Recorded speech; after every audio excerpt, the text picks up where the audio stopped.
જય માતા ખેડૂત મિત્રો, આજે તારીખ 19 ફેબ્રુઆરી 2025 આજની સવારની હવામાન અપડેટની અંદર માહિતી મેળવીએ તો ગુજરાતમાં આજે ઘણા ભાગોની અંદર વાદળછાયું વાતાવરણ જોવા મળશે, વાદળો જોવા મળી શકે છે.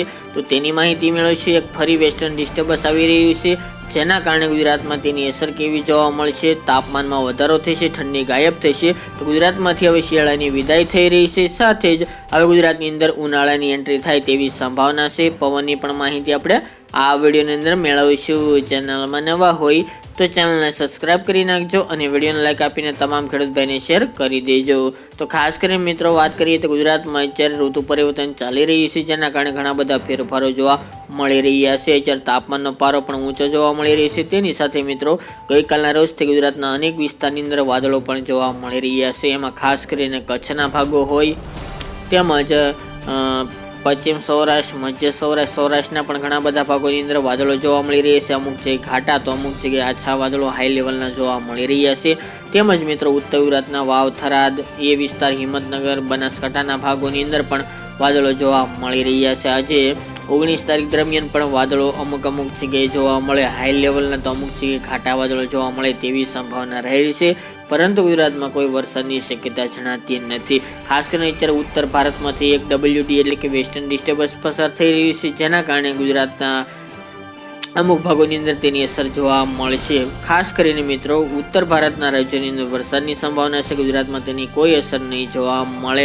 હવે મિત્રો ઉનાળાની શરૂઆત ધીરે ધીરે જોવા મળી રહી છે. આમ જોવા જઈએ તો ફેબ્રુઆરીના ભાગની અંદર તાપમાનનો પારો ઊંચો જતો હોય છે, જેના કારણે ગુજરાતમાં ઉનાળાની શરૂઆત થતી હોય છે. તે મુજબ અત્યારે ખાસ કરીને રાત્રે દરમિયાન ઠંડી ગાયબ થઈ ચૂકી છે.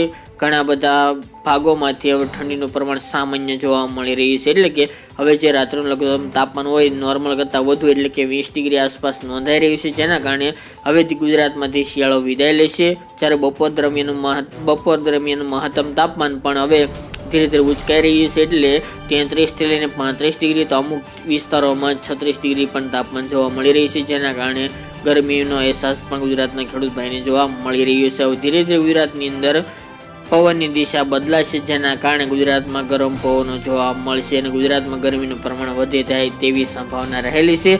આ વર્ષે પણ હીટ વેવના રાઉન્ડ જોવા મળશે, પરંતુ માર્ચમાં એટલા બધા નહીં જોવા મળે, એપ્રિલમાં જોવા મળે તેવી સંભાવના રહેલી છે. ગયા વર્ષની સરખામણી આ વર્ષે પણ ગયા વર્ષે એવો તાપ જોવા મળે અને હીટવેવના રાઉન્ડ જોવા મળે તેવી સંભાવના છે. પવનની ઝડપ સામાન્ય જોવા મળશે. અમુક ભાગોની અંદર પવનની ઝડપ આજે અથવા તો કાલે 2 દિવસ દરમિયાન વધુ જોવા મળે. ઉત્તરના ભાગો, કચ્છના ભાગો તેવી સંભાવના દેખાઈ રહી છે. બાકી ગુજરાતના હવામાનમાં એકંદરે કોઈ પણ ફેરફાર થવાની સંભાવના નથી. તેમજ સિસ્ટમની અસર પણ ગુજરાતમાં નહીં જોવા મળે, જેની તમામ ખેડૂત ભાઈ નોંધ લેવી. તો મિત્રો આ અત્યારની વહેલી સવારની અપડેટ. ફરી એક નવા વિડીયો સાથે મળીશું.